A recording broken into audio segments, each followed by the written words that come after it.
Welcome to the Banker Lamp. Please enjoy the video. In this video, I will explain how to use upper body machines at the gym.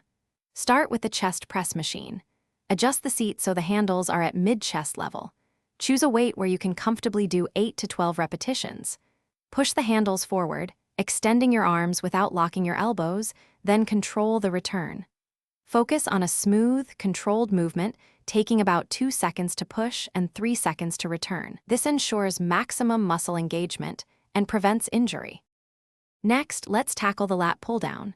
Secure your legs under the thigh pads and grab the bar with an overhand grip, slightly wider than your shoulders.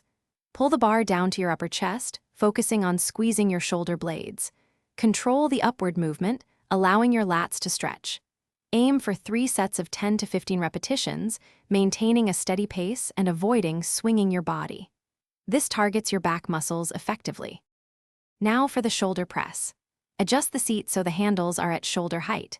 Grip the handles firmly and press them upwards until your arms are almost fully extended, but don't lock your elbows.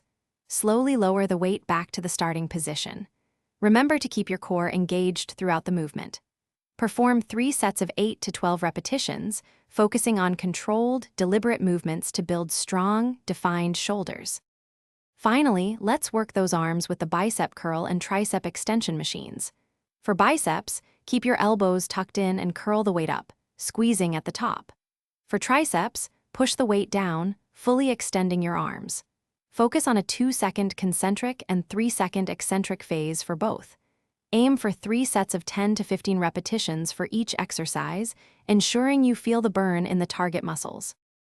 Thanks for watching. If this was helpful, leave a like and consider subscribing. See you next time.